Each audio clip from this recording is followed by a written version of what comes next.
My name is Blanche, and I was 15 when my mother abandoned me at the airport. I still remember the casual shrug as she handed me $200 and walked away with her new husband and his children. That moment at Gate 24 shattered everything I thought I knew about family and love. What I never expected was how that devastating betrayal would lead me to discover the truth about my past and ultimately change my life forever. Before I tell you how I went from being abandoned at Gate 24 to finding my true family, let me know where you are watching from and hit that like and subscribe button. Trust me, you will want to stick around for what happened when my mother returned to find my room completely empty. My early childhood memories with my mother were mostly happy ones. I remember weekend trips to the local park where she would push me on the swings until my stomach fluttered with excitement. On my 6th birthday, she baked a lopsided chocolate cake and decorated our tiny apartment with handmade paper streamers. We didn't have much, but we had each other, and back then, that seemed like enough. Everything changed when I was 8 years old. I came home from school one day to find my parents sitting stiffly on opposite ends of our worn couch. The air felt heavy with tension as they explained they were getting a divorce. The explanation was minimal, a generic, sometimes adults stop loving each other, that left me with more questions than answers. I remember crying myself to sleep that night, clutching my stuffed rabbit as the muffled sounds of their arguments filtered through my bedroom wall. My mother received primary custody, and my father quickly faded from my life. Weekends with him dwindled from every other weekend to once a month, then to occasional phone calls that became increasingly awkward and brief. By the time I was 10, he was little more than a name on my birth certificate and a fading memory. Life as a single-parent household was not easy. My mother worked 2 jobs to keep us afloat, waitressing during the day and cleaning office buildings at night. I became accustomed to microwave dinners and letting myself into our apartment with the key I wore on a string around my neck. Despite the financial struggles, there was a certain stability in our routine. I understood the rules, knew what was expected of me, and never doubted that I was the center of my mother's world. When I was 13 years old, everything changed again. My mother met Richard at the restaurant where she worked. He was a wealthy businessman who left extravagant tips and always asked for her section whenever he dined there. I still remember the first time she mentioned him, her cheeks flushed with excitement as she described his expensive suit and the way he looked at her like she was someone special. Their romance progressed with a whirlwind speed. Within 6 months, Richard had proposed with a diamond ring so large it looked comically out of place on my mother's work-worn hand. Before I had time to adjust to the idea of having a stepfather, we were moving into his sprawling suburban mansion, complete with a pool, home theater, and more bathrooms than I could count. The house came with 3 additional residents: Richard's children from his previous marriage. Olivia was 14, just a year older than me, with a perpetual look of disdain that made me feel instantly inferior. Jackson was 12, quiet and withdrawn, barely acknowledging my existence. The youngest, Zoe, was 10 and initially the most welcoming, though that friendliness quickly faded once we were all under the same roof. From the beginning, it was clear that I didn't fit into this ready-made family. Richard was polite but distant, reserving his genuine smiles and affection for his own children. Family dinners became exercises in discomfort as Richard and my mother discussed private schools, country club memberships, and vacation homes, topics from a world I had never been part of.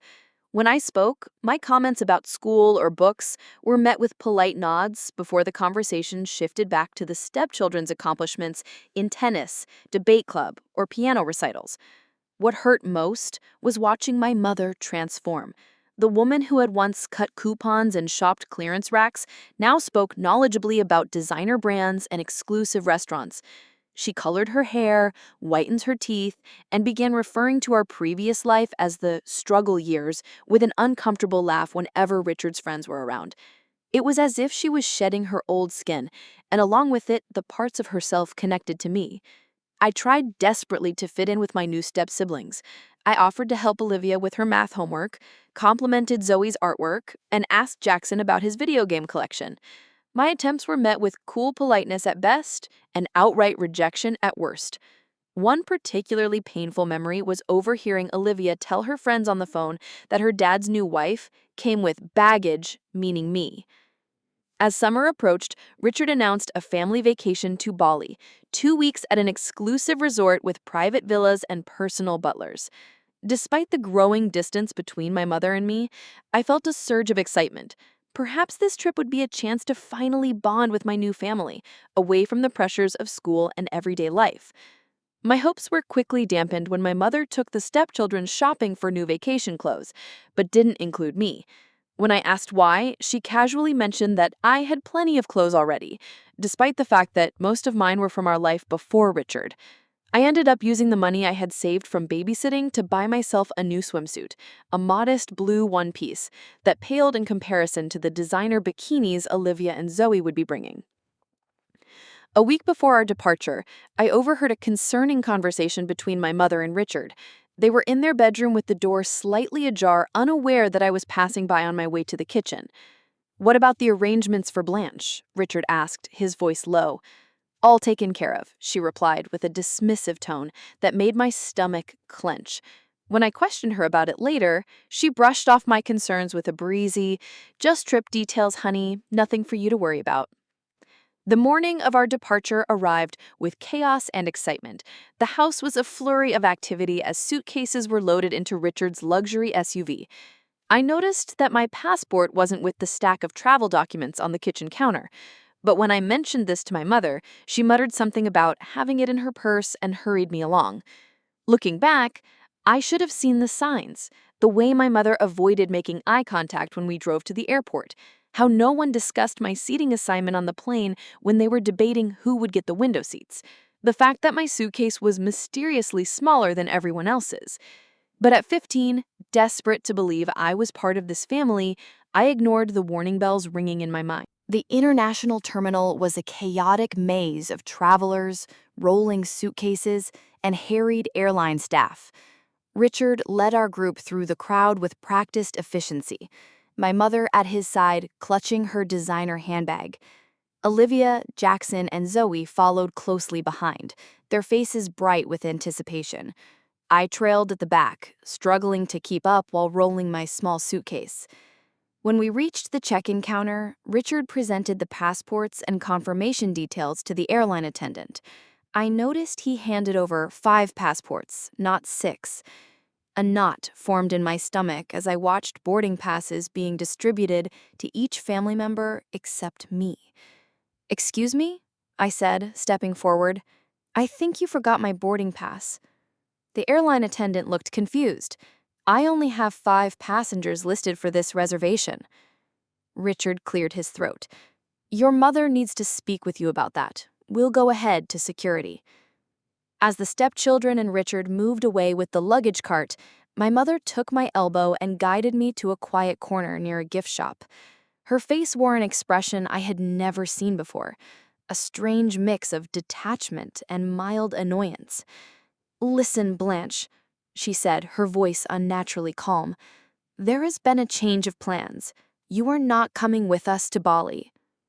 The words hit me like a physical blow. "What? Why? Did I do something wrong?" She sighed, glancing over at Richard and the children waiting by the security line. "Richard thinks this should be a trip just for us and his kids, a chance to really bond as a family." "But I am family too," I protested, my voice cracking. "Do not make a scene," she hissed, digging into her purse. She pulled out a wad of cash and pressed it into my hand. "Here is $200. You can figure it out. Just take an Uber home." I stared at the money in disbelief. "You're leaving me at the airport alone? I don't even have a house key." She gave that casual shrug that would haunt my dreams for years to come. "Mrs. Peterson next door has the spare. You'll be fine. You're mature for your age." Tears welled in my eyes as the full reality of what was happening crashed over me. "Mom, please, you can't do this." "Richard is waiting," she said, glancing nervously toward the security checkpoint. "This vacation is important for our future, Blanche. Sometimes we all have to make sacrifices." A sacrifice would be giving up a concert ticket or postponing a shopping trip. This is abandonment. She flinched at the word, but quickly composed herself. Don't be so dramatic. It's just 2 weeks. The refrigerator is stocked, and I left money for pizza in the kitchen drawer. She leaned in and planted a quick, dry kiss on my forehead. I'll call you when we land. With that, she turned and walked away, her designer heels clicking on the airport tile as she rejoined Richard and the stepchildren. I watched in stunned silence as they proceeded through security, my mother never once looking back. Olivia caught my eye briefly and smirked before they disappeared from view. I stood rooted to the spot, the $200 clutched in my trembling hand. Around me, the airport continued its normal rhythm. Travelers rushing to destinations, families hugging goodbye, airline announcements echoing overhead. But for me, time seemed to stop as the magnitude of my mother's betrayal sunk in. The tears came without warning, hot and fast, streaming down my face as I sank onto a nearby bench. A few passers-by gave me curious or concerned glances, but no one stopped. In an airport, a crying teenager was just another piece of the landscape, easily overlooked and quickly forgotten. I spent the next hour in a daze, watching the departure board as their flight status changed from boarding to departed. Each update was another twist of the knife. I tried calling my mother's cell phone repeatedly, but the calls went straight to voicemail. My text messages showed as delivered but remained unanswered.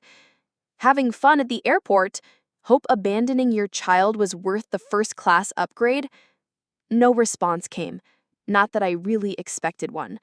By now, my mother would be settling into her seat, perhaps sipping champagne next to Richard, relieved to have shed the burden of her previous life, including me. As afternoon stretched into evening, my situation became increasingly precarious. An airport security officer approached me as I sat in the food court, nursing a soda I had purchased to justify occupying the table. "Everything okay, miss?" he asked, his expression a mix of suspicion and concern. "You've been here for several hours now." "I'm waiting for my ride," I lied, avoiding his eyes. "They got stuck in traffic." He seemed unconvinced, but nodded and moved on after advising me not to leave my bag unattended. I felt a new wave of humiliation wash over me. How could I admit that my own mother had abandoned me? The words stuck in my throat, held back by a combination of shame and lingering loyalty. As the evening crowds thinned and the airport shops began closing their security gates, the reality of my situation became impossible to ignore. The $200 wouldn't last long, and even if I made it back to the house, I would be alone for 2 weeks with no transportation and limited funds. I found myself in the airport bathroom, splashing cold water on my swollen face and trying to formulate a plan. The girl in the mirror looked like a stranger, her eyes red-rimmed and haunted. In that moment, I understood that something fundamental had changed. The invisible thread that had connected me to my mother, the basic trust that she would always protect me, had been irreparably severed. 6 hours had passed since my mother walked away. I had migrated from bench to bench throughout the terminal, watching families and couples embarking on adventures together. Each passing hour deepened my sense of isolation. My phone battery was running low, adding yet another layer of anxiety to my situation. Around 8 in the evening, I made my way to an airport restaurant that was still open. I sat at the counter, ordering the cheapest item on the menu, a side of fries, to conserve my limited funds. The server, a woman with kind eyes and a name tag that read Gloria, brought my food and then paused, studying my face. "You okay, honey?" she asked, her voice gentle. "You look like you've been crying." I attempted a smile that felt more like a grimace. "I'm fine, just a long day." She didn't press further, but returned a few minutes later with a chocolate milkshake that I hadn't ordered. "On the house," she said with a wink. "Whatever's going on, sugar and chocolate never hurt." Her small kindness nearly undid me. I thanked her through the lump in my throat and slowly ate while scrolling through my phone contacts, looking for someone, anyone, who might help. My list of options was depressingly short. Most of my friends from before the move had drifted away, and I hadn't made many new ones in Richard's neighborhood. I tried texting two of my mother's friends, women who had been part of our lives before Richard. One didn't respond, and the other replied with a brief message saying she was out of town. It seemed that when my mother moved on to her new life, her old support network had been left behind as thoroughly as our small apartment and budget groceries. As I scrolled through my contacts, a name caught my eye that made my heart skip. Dad. I hadn't spoken to him in over 3 years. Our last conversation had been a brief, awkward phone call on my 12th birthday. After that, he seemed to disappear completely. My mother had always implied that he wasn't interested in being part of my life, that he had a new family who took priority. She would say, "Your father has moved on," whenever I asked about him. Some men just aren't cut out for parenthood. I stared at his contact information, my thumb hovering over the call button. What if he rejected me too? What if my mother had been telling the truth and he wanted nothing to do with me? The thought of another abandonment felt unbearable. I went back to the airport bathroom, locking myself in a stall for privacy. I practiced what I would say, rehearsing different openings. "Hi, Dad, it's Blanche. I know it's been a while." No, too casual. "Hello? This is Blanche. I'm sorry to bother you, but I'm in trouble." Better, but still not right. In the end, desperation won out over pride. With trembling fingers, I pressed the call button and held my breath as the phone rang. Once, twice, 3 times. I was about to hang up when a deep voice answered. "Hello?" The sound of his voice, so familiar yet strange, momentarily robbed me of speech. "Hello? Is anyone there?" he asked again. "Dad," I finally managed, my voice small and uncertain. There was a pause. Then, "Blanche, is that you, sweetheart?" The concern in his voice cracked something inside me. "Dad, I need help." And then the whole story came pouring out in a rush of words punctuated by sobs. The remarriage, the move, the airport, the $200. By the end, I was barely coherent. "She left you alone at the airport?" His voice had changed, a hard edge replacing the initial shock. "Where are you now? Which airport?" I told him, half expecting him to offer to call a social service agency or perhaps wire me money for a hotel. "Stay exactly where you are," he said firmly. "I'm coming to get you myself. It will take me about 3 hours to reach you. Can you stay safe until then?" "You're coming here?" I asked, disbelief evident in my voice. "You don't have to do that. Maybe you could just help me get home." "Blanche," he interrupted, "I'm coming to get you. Find the customer service desk for the airline your mother was flying with. Tell them your situation. I'll call ahead and make sure they take care of you until I arrive." After he hung up, I sat in the bathroom stall for a few minutes, trying to process what had just happened. My father, who I had believed wanted nothing to do with me, was dropping everything to come to my rescue. It seemed too good to be true, and a lifetime of disappointments had taught me to be wary of hope. Nevertheless, I followed his instructions, approaching the customer service desk with my heart in my throat. To my surprise, the airline staff were immediately sympathetic. They escorted me to a private waiting area, brought me a sandwich and some juice, and assured me they would watch over me until my father arrived. "Unfortunately, this happens more often than you would think," the customer service manager told me quietly. "Parents changing plans at the last minute, leaving kids to fend for themselves." The 3-hour wait felt both endless and surreal. I drifted between hope, fear, and exhaustion. What if my father didn't show up? What if he did but resented having to rescue me? What if this was all an elaborate setup for another rejection? My mind wandered to the few memories I had of him from before the divorce, teaching me to ride a bike in the park, his steady hand on the seat as I wobbled forward, reading bedtime stories in a different voice for each character, a Christmas morning when he had built me a dollhouse, his face lighting up at my delight. If he had loved me, then why had he disappeared from my life?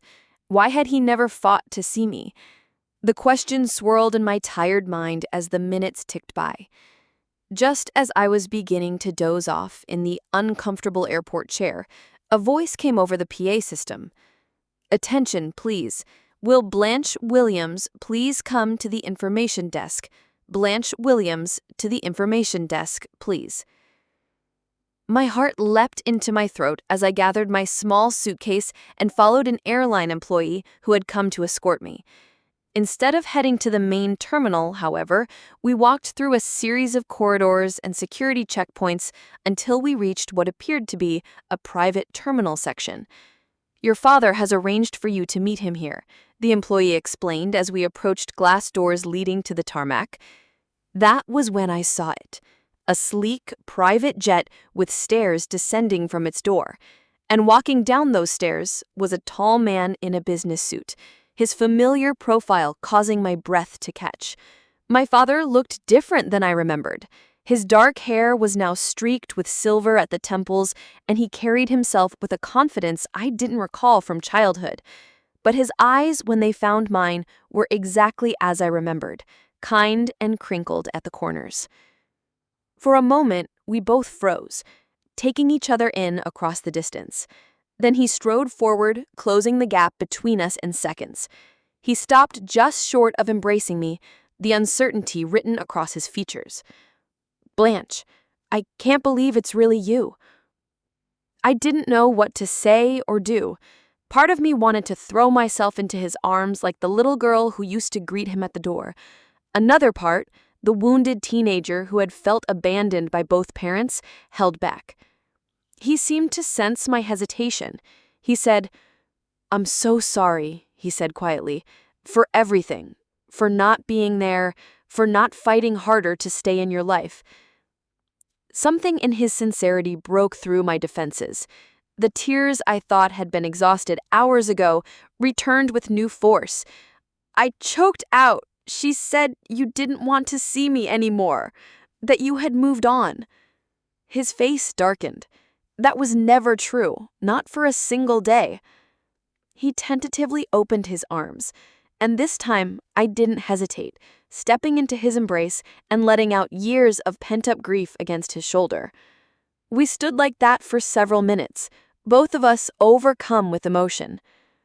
When we finally separated, he kept one arm around my shoulders as he guided me toward the waiting plane.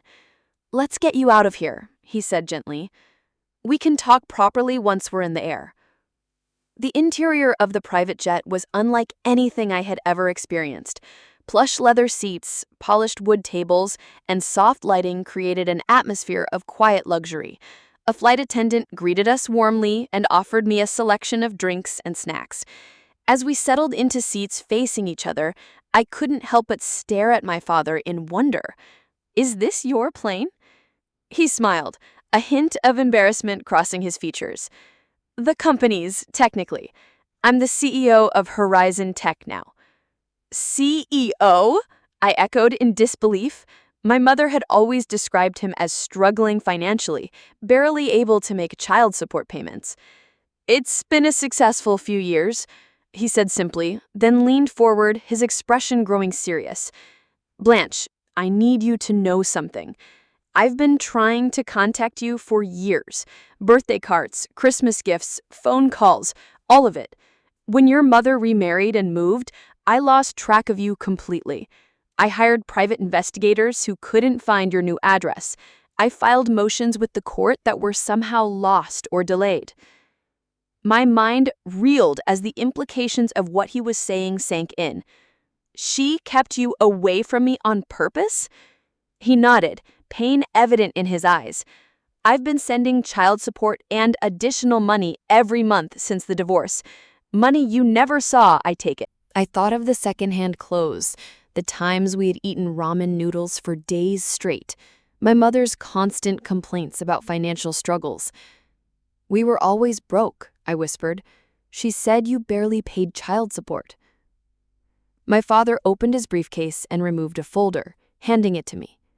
Inside were copies of cashed checks, court documents, and records of attempted communications, all neatly organized by date. The evidence of his efforts and my mother's deception was overwhelming. "I don't show you this to hurt you," he said gently, "but you deserve to know the truth." As the plane took off, carrying me away from the airport where my mother had abandoned me, I felt strangely weightless, as if I were shedding years of misunderstandings and manipulations with each passing mile. My father explained that he lived in Seattle, now running the tech company he had helped found. Shortly after the divorce, what had begun as a small startup had grown into a major player in the industry, bringing him success he had never anticipated. "I kept your room ready," he said, a touch of embarrassment coloring his voice. "All these years, just in case." The plight passed quickly as we began the delicate process of getting to know each other again. There were awkward pauses and moments of overwhelming emotion, but underneath it all was a current of genuine connection that felt both new and familiar. When we landed, a car was waiting to take us to his home. I pressed my face to the window as we drove through upscale neighborhoods before turning onto a private drive that wound up a hillside. The house that came into view took my breath away. A modern structure of glass and stone perched on a cliff overlooking the ocean.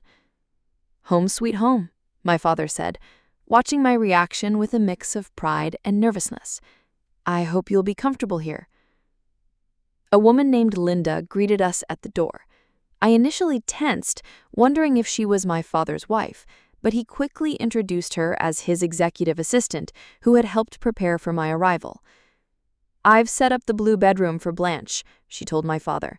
"Fresh towels in the ensuite bathroom, and I stocked the kitchen with groceries. The security team has been updated to include her in the household." My father thanked her, and she departed, with a warm smile in my direction. He then gave me a tour of the house, each room more beautiful than the last. When we reached what would be my bedroom, I stopped short in the doorway, overwhelmed by the thoughtfulness evident in every detail. The room was painted a soft blue with large windows overlooking the water. A plush queen-sized bed dominated one wall, while a desk, bookshelf, and comfortable reading chair created a perfect study nook by the window. But what caught my eye was the collection of items on the dresser. "Are those—" I moved closer, unable to complete the question. My father nodded, his expression tender. "Birthday and Christmas presents.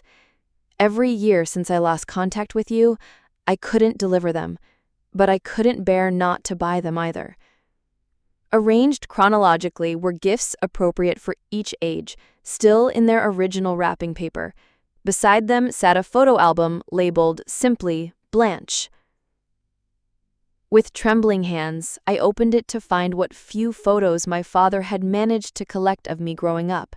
School pictures my mother must have sent during the early years after the divorce, a newspaper clipping of me receiving an academic award in 6th grade, a blurry photo that appeared to have been taken from a distance of me leaving my old school. "You really did try to stay in my life," I whispered, the reality finally sinking in. "Every single day," he replied, his voice rough with emotion. "And I'm not going anywhere now, if you'll let me be your dad again." That first night in my new home, we shared a meal delivered from a local restaurant, neither of us quite ready to tackle cooking. The conversation flowed more easily as exhaustion lowered my guard and food restored my energy. For the first time in years, I felt seen and heard, my thoughts and feelings given value and consideration. As I finally crawled into the impossibly soft bed in my new room, emotional and physical exhaustion overtook me. My last conscious thought before drifting off to sleep was that perhaps being abandoned at the airport wasn't the ending I had feared, but rather the beginning I had always needed.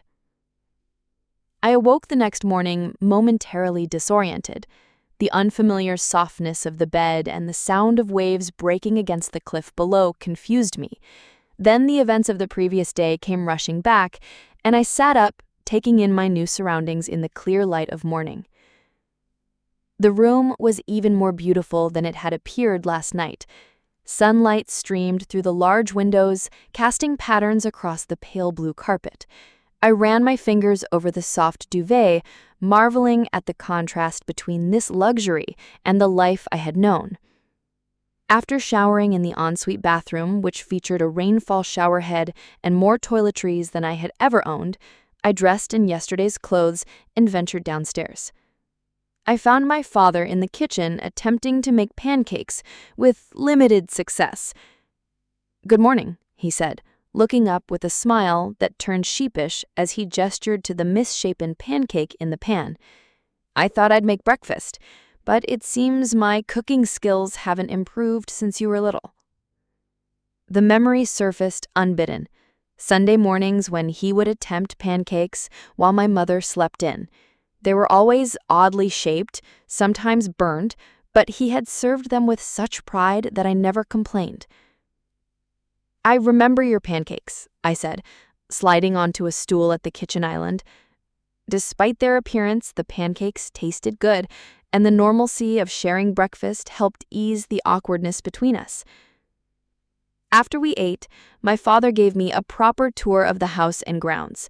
The property was expansive, with manicured gardens leading down to a private beach access. Inside, the house featured a home gym, a theater room, and an office with views that would make concentration impossible for most people. "I have some people I'd like you to meet today," he said, as we returned to the main living area. "If you feel up to it." An hour later, I found myself sitting across from a distinguished woman in her 50s, who introduced herself as Judith Bennett, family law attorney. "What your mother did constitutes abandonment under the law," she explained, her tone professional but kind. "Leaving a minor without proper care arrangements is illegal. Additionally, there appears to be financial misconduct regarding the child support payments your father has been making." I shifted uncomfortably in my seat. "I don't want to get my mom in trouble. You just want to be safe and secure," Judith finished for me. "I understand. But we need to establish legal protection for you, especially if you wish to remain with your father." My father, who had been quietly listening, leaned forward. "Blanche, the choice is ultimately yours, but I want you to know that I'm prepared to seek full custody if that's what you want." The idea was simultaneously terrifying and liberating. "Can I really choose?" "You're 15, Judith said. "The court gives significant weight to the preferences of children your age, especially in cases involving abandonment or neglect." After the attorney left, my father showed me his office, where he had meticulously documented every attempt to maintain contact with me. There were copies of court filings seeking visitation, records of calls to my mother that went unanswered, and even emails to my school that had apparently never reached me. "She threatened legal action if I tried to contact you directly," he explained, showing me a letter from my mother's attorney dated 3 years ago. "She claimed I was harassing her and causing you emotional distress." Each revelation was another piece of the puzzle, completing a picture of deliberate separation that made my heart ache. Why would she do this, just to keep you away from me? My father sighed. "I think it was more complicated than that. After the divorce, my mother struggled financially, which was partly my fault. I hadn't yet achieved success in my career. I think when the company took off and my financial situation improved dramatically, it was easier for her to maintain the narrative that I was uninvolved than to explain why she had kept us apart." 2 days after my arrival in Seattle, as I was beginning to settle into a tentative routine with my father, my mother finally called. I stared at her name on my phone screen, a maelstrom of emotions rendering me temporarily paralyzed. "You don't have to answer," my father said gently, noticing my distress. After 4 rings, the call went to voicemail. A minute later, a notification appeared indicating she had left a message. With trembling fingers, I pressed play and put the phone on speaker. "Blanche, honey, there seems to have been a terrible misunderstanding. I thought you understood the plan was for you to stay home during our trip. Richard felt it would be good for you to have some independence, and I agreed. I didn't abandon you, sweetie. That's such a harsh word. Call me back so we can clear this up. The resort Wi-Fi is spotty, but I'll try to check my messages. Love you. The blatant rewriting of reality made my stomach churn. There had been no plan for me to stay home, no discussion of independence. She had abandoned me without warning and was now attempting to gaslight me into doubting my own experience. Classic, my father muttered, shaking his head. She hasn't changed at all. I decided not to return the call. Instead, with the support of Judith Bennett and my father, I made the decision to stay in Seattle permanently. The attorney began the process of filing for a change in custody, gathering evidence of my mother's abandonment and financial misconduct. With the immediate legal matters in motion, my father turned his attention to practical concerns. You need clothes, school supplies, whatever personal items you want. We can go shopping today if you feel up to it. The shopping trip was surreal. Accustomed to thrift stores and clearance racks, I was overwhelmed by my father's insistence that I choose whatever I liked without checking price tags. By the end of the day, I had a new wardrobe, a laptop for schoolwork, and a phone with unlimited data, a sharp contrast to the restricted plan my mother had grudgingly provided.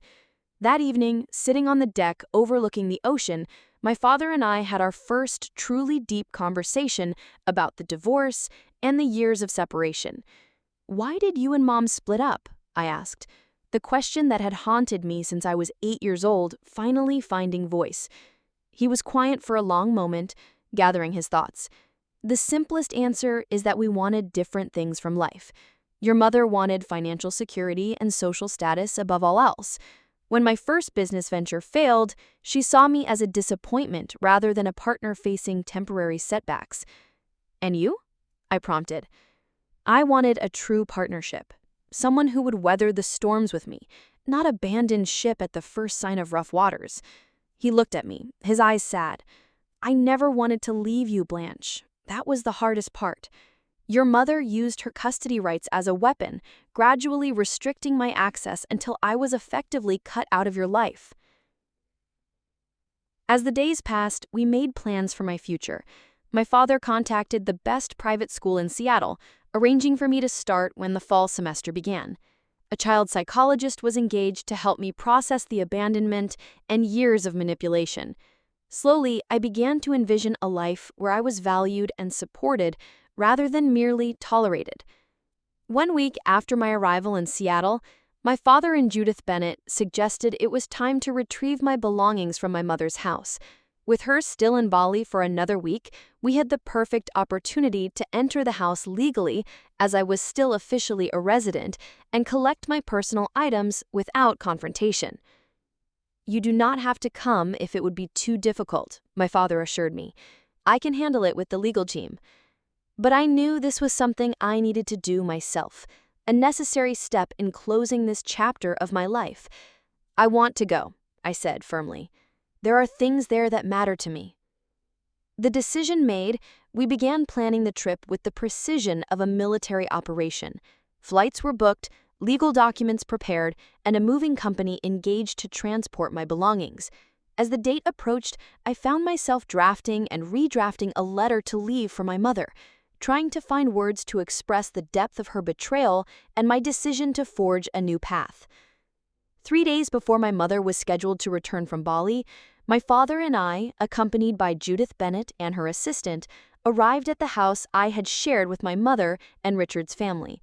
Using my key, I opened the front door to find the house exactly as it had been left, eerily silent and undisturbed.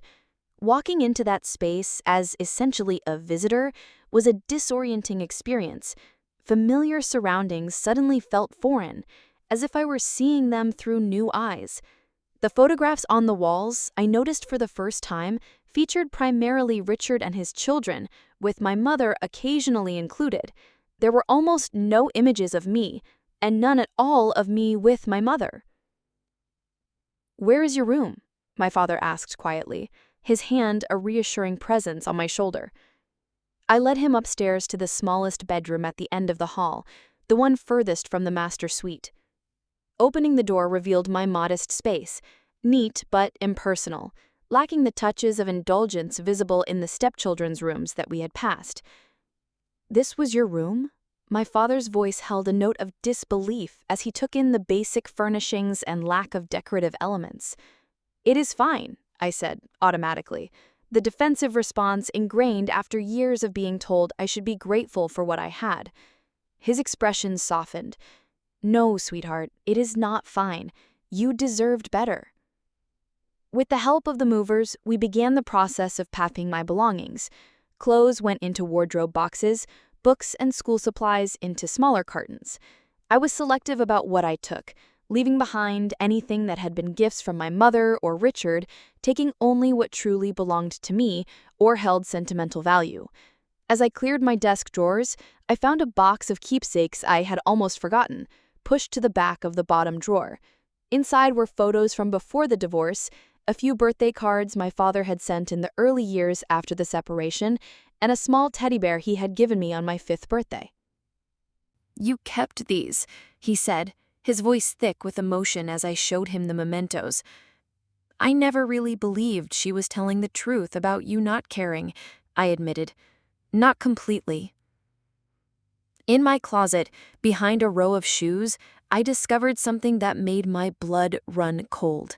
A stack of envelopes bound with a rubber band, all addressed to me in my father's handwriting. With shaking hands, I opened the first one to find a birthday card for my 13th birthday containing a heartfelt message and a gift card that had never been used. One by one, I opened the envelopes, each containing evidence of my father's continued efforts to remain in my life, efforts my mother had deliberately hidden from me. Cards for every birthday and Christmas, a letter explaining his new address and phone number when he moved to Seattle, photos of him at his company headquarters with a note saying he hoped I would visit someday. "She kept all of these from me," I whispered, tears streaming down my face. "All this time, I thought you had forgotten about me." My father pulled me into a tight embrace. "Never, not for a single day." As the movers continued their work, I wandered into my mother's home office, drawn by a need to understand why she had gone to such lengths to separate me from my father. Judith had advised that personal documents related to me were legally mine to take, so I began searching through the filing cabinet. In a folder labeled Divorce, I found financial records that confirmed what my father had told me. Monthly child support payments, far larger than what my mother had claimed to receive, had been deposited regularly into an account I had never known existed. There were also court documents showing my father's repeated petitions for visitation, all opposed by my mother with various fabricated excuses. Most damning of all was a draft of a letter to her attorney dated around the time she met Richard, outlining a strategy to minimize the father's influence as she integrated into her new partner's life. I was referred to as a complication that needed to be managed carefully to ensure Richard's continued interest. By late afternoon, the packing was complete. As the movers loaded the last of the boxes into their truck, I sat at my now empty desk and wrote the letter I had been composing in my mind for days. "Dear Mom," it began, the formality of mother feeling too distant, the warmth of mommy impossibly out of reach. I poured out my feelings of betrayal, not just from the airport abandonment, but from years of being made to feel like an inconvenience.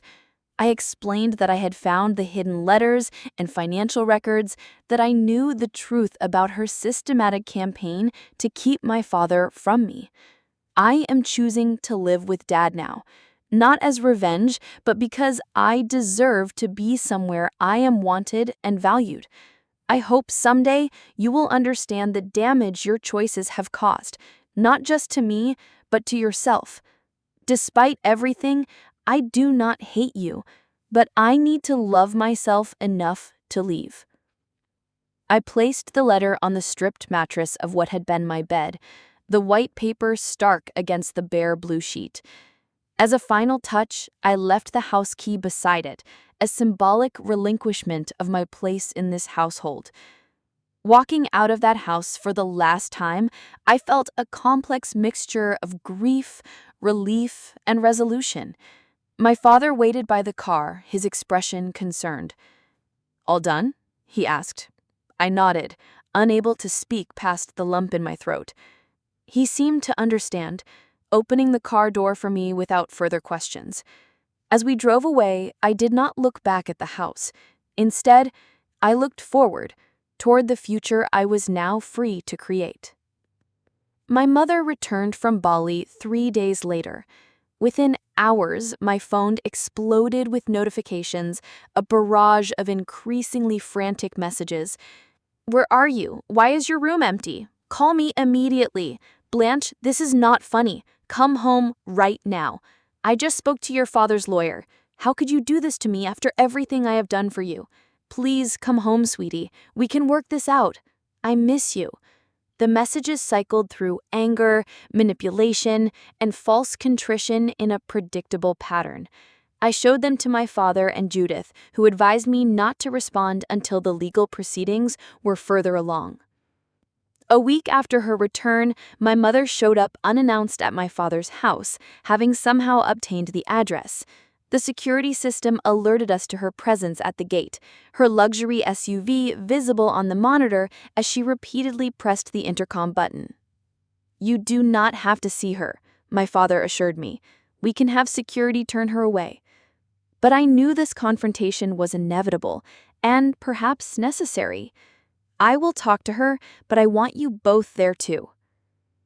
My mother's face when the front door opened was a study of conflicting emotions. Relief at finding me battling with outrage at the situation. She wore an expensive sundress and designer sunglasses pushed up into her perfectly highlighted hair, the picture of affluent suburbia. "Blanche, thank God!" she exclaimed, stepping forward as if to embrace me. I took an instinctive step back, and her arms dropped to her sides. "What is going on? Why did you leave? Why are you with him?" The last word was infused with such venom that I flinched. "Perhaps we should continue this conversation inside," my father suggested, his voice calm but firm. Once seated in the living room, with Judith present as both legal counsel and witness, my mother's facade began to crack. Her eyes darted around the beautiful space, taking in the obvious wealth and taste evident in every detail. "So, this is what this is about," she said with a brittle laugh. "He has lured you away with promises of luxury. I should have known." "That is not why I am here," I replied, struggling to keep my voice steady. "I am here because you abandoned me at an airport. I am here because you have been lying to me about Dad for years. I am here because I found all the letters and cards you hid from me." Her expression faltered, then hardened. "You went through my private things. How dare you?" "They were addressed to me," I countered. "They were mine to read." "You are 15 years old. Everything under my roof belongs to me, including your correspondence. I was protecting you from his inconsistency, his broken promises." My father, who had been silently observing, finally spoke. "There were no broken promises, Karen. Only your systematic efforts to erase me from our daughter's life." "You have no right to judge me," she hissed. "You have no idea what it was like raising her alone while you were off becoming a millionaire." "I sent child support every month," he replied evenly. "Far more than the court ordered. Money you apparently spent on yourself while telling Blanche you were struggling." My mother's face flushed. "That is a lie. I sacrificed everything for her." "Including abandoning her at an airport so you could vacation with your new family?" Judith interjected, her professional tone making the accusation even more damning. For a moment, my mother seemed at a loss for words. Then her eyes narrowed as she turned back to me. "I did not abandon you. I gave you an opportunity for independence. If you had just gone home as instructed, none of this drama would have been necessary." The blatant rewriting of reality made my chest tight with anger. You left me alone at an international airport with $200 and no house key. You did not tell me to go home until you were walking away. You did not answer my calls or texts. How is that an opportunity? You're twisting what happened, she insisted, though her voice had lost some of its conviction. My father leaned forward. Karen, we have security footage from the airport. We have witness statements from airline staff, and we have the text messages you sent Blanche after the fact trying to cover your tracks. The color drained from my mother's face. You are building a case against me. You want to take my daughter and throw me in jail too, after everything we meant to each other? This is not about punishment, Judith explained. This is about establishing what is in Blanche's best interest going forward. She has expressed a clear desire to live with her father, and given the circumstances, the court is highly likely to honor that wish. My mother's composure crumbled entirely then, tears streaming down her face as she turned to me. Blanche, please, I made a mistake. I was wrong, but you cannot leave me for him. We are a family. We stopped being a family when you decided Richard and his children were more important than me. Maybe even before that, when you started lying about Dad. It was not like that, she protested weakly. Then what was it like? I asked. Help me understand why you would hide Dad's letters, lie about child support, and then abandon me for a vacation. She opened her mouth, then closed it again, apparently unable to formulate a justification even she could believe. Finally, she whispered, Richard thought it would be better if you stayed home. He said the resort was really for adults and his children who were used to that lifestyle. I was afraid of losing him. The raw honesty was somehow more painful than her earlier attempts at manipulation. So, you chose him over me. I chose financial security, she countered.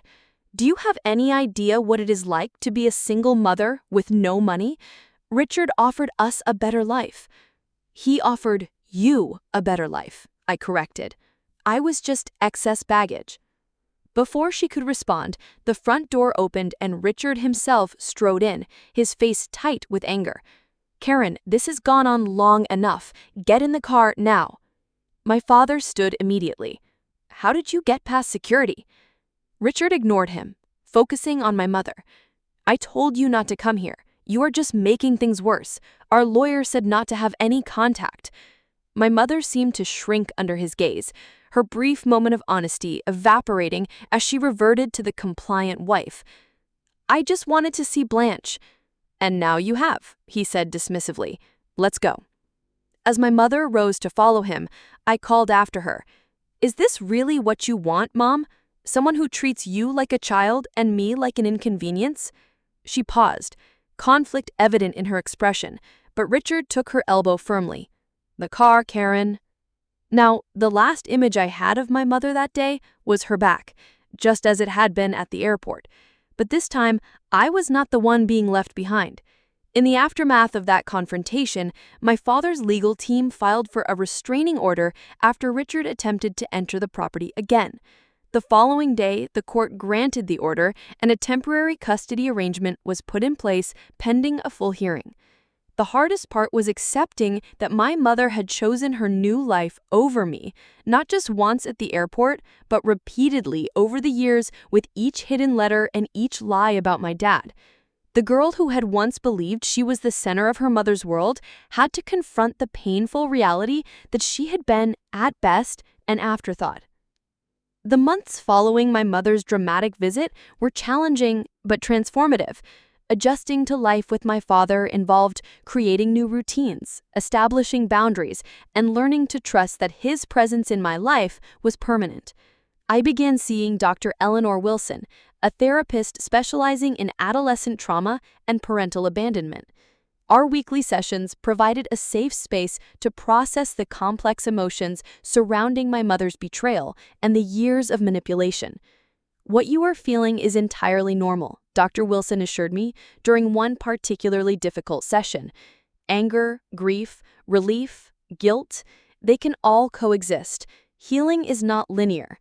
With her guidance, I began to understand that my mother's actions reflected her own brokenness rather than my worth. This realization did not excuse what she had done, but it helped me carry the burden with less self-blame. People who are whole do not abandon their children. Dr. Wilson explained, "Your mother's choices speak to her limitations, not yours." My father enrolled me in Westlake Academy, one of Seattle's premier private schools, for my sophomore year. The transition was both exciting and intimidating. After years of being the outsider in Richard's home, I was wary of forming new connections, but to my surprise, I found myself making genuine friends for the first time in years. Zoe and Aiden, twins who shared my love of literature, adopted me into their friend group with an ease that felt almost suspicious at first. Haley, a gifted artist who recognized my tentative attempts at sketching, offered to teach me proper techniques during lunch periods. Slowly, I began to lower my defenses, allowing these new friends glimpses of my true self. "You're different from when you first came here," Zoe commented one afternoon as we walked home from school. "Less guarded." "I guess I'm learning that not everyone has an agenda," I replied. The insight surprising even me. Building a relationship with my father was a delicate dance of rediscovery. We were simultaneously getting to know each other as we were now and reconciling memories of who we had been. Sometimes the past and present aligned perfectly, like when he remembered my childhood love of stargazing and installed a telescope on the deck. Other times, the years of separation created unexpected gaps, moments of disconnect that reminded us of all we had missed. "I wish I had been there for your first day of middle school," he said one evening as we looked through photos I had brought from my mother's house.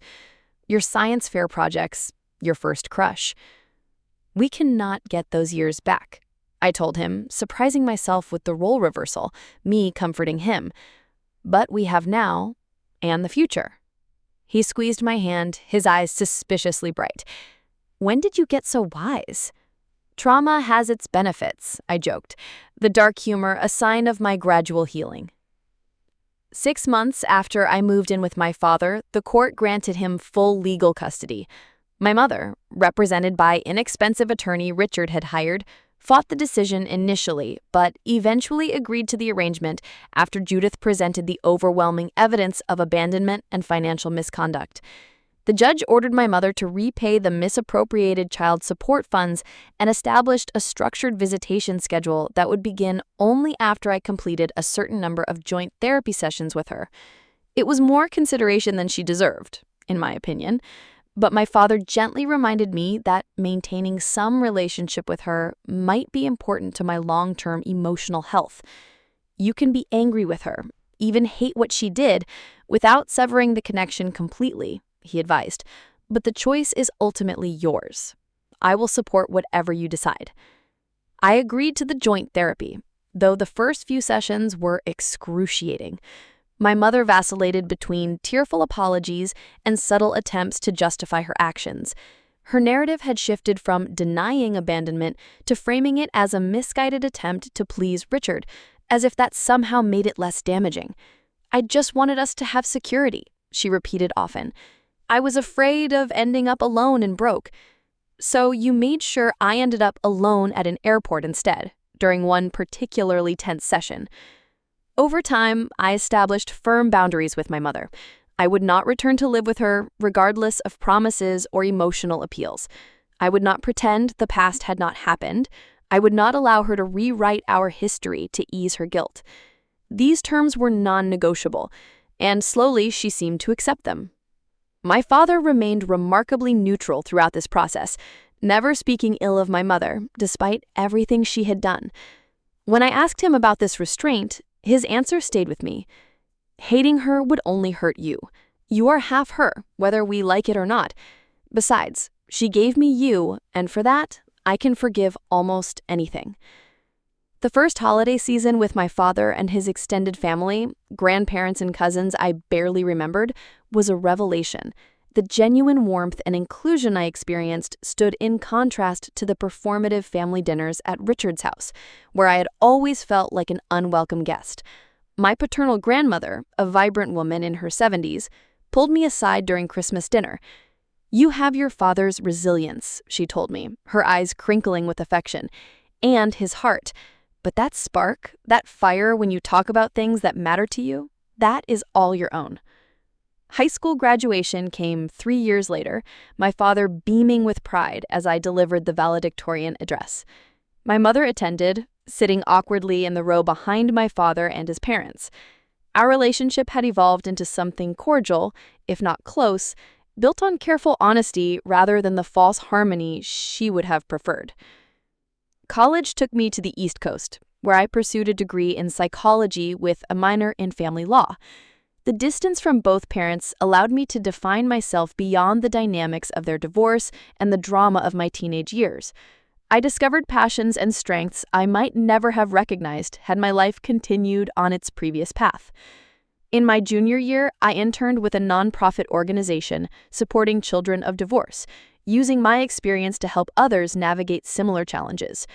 This work eventually led to my career path, developing programs for family courts to better consider children's needs during custody proceedings. The journey towards forgiveness was long and nonlinear. Some days, the memory of my mother's casual shrug as she abandoned me at the airport still had the power to steal my breath. Other days, I could acknowledge her humanity, her flaws, and her limited capacity with compassion rather than bitterness. Forgiveness does not mean what happened was okay. It means you are choosing not to let it consume your future, my therapist had explained years earlier. On my 25th birthday, I wrote my mother a letter expressing this hard-won understanding. I wrote, "I have learned that people can only give what they have within themselves to give. Your capacity for unconditional love was damaged long before I came along. Recognizing this has freed me from expecting what you could never provide." Her response was surprisingly self-aware. "You deserved better than what I could be as a mother. I am sorry for that every day." When I married at 28, my father walked me down the aisle with tears in his eyes. "From the moment you called me from that airport, all I wanted was to see you happy and whole," he whispered before giving my hand to my soon-to-be husband. "Look at you now." My mother attended the wedding with her new partner, Richard, long gone after their eventual divorce. She participated appropriately, but without attempting to claim credit for the woman I had become, a restraint that reflected her own growth over the years. As I built my own family, I carried forward the lessons from both parents, a roadmap of what to emulate and what to avoid. From my father, I learned the patient persistence of true love and the courage to begin again after loss. From my mother, I learned the importance of self-sufficiency and the danger of placing status above authentic connection. The airport abandonment, which once defined me, gradually became just one chapter in a much longer story. A pivotal moment, certainly, but not the conclusion. In an unexpected way, being left behind had propelled me forward, forcing me to discover strengths I might never have recognized had my life continued on its previous path. Sometimes I wonder what would have happened if my mother had taken me to Bali that day. If she had chosen me over Richard's preferences, would I still be caught in the cycle of seeking her conditional approval? Would I have discovered my father's unwavering love? Would I have found my voice and purpose? These questions have no answers, of course. Life offers no parallel versions to compare with the path we actually walk. All I know with certainty is that families are defined not by biology or legal documents, but by the consistent choice to show up, to value, to prioritize one another. My father taught me that. My mother, in her absence, confirmed it. If you have ever felt abandoned or betrayed by someone who should have protected you, know that your worth was never determined by their failure. Their limitations are not your destiny. Family can be found and created in unexpected places if you remain open to connection, even after heartbreak. Thank you for listening to my story. If it resonated with you in any way, please like this video and subscribe to my channel for more reflections on resilience and healing. Share with someone who might need to hear that abandonment shapes but never defines us. Have you ever had to create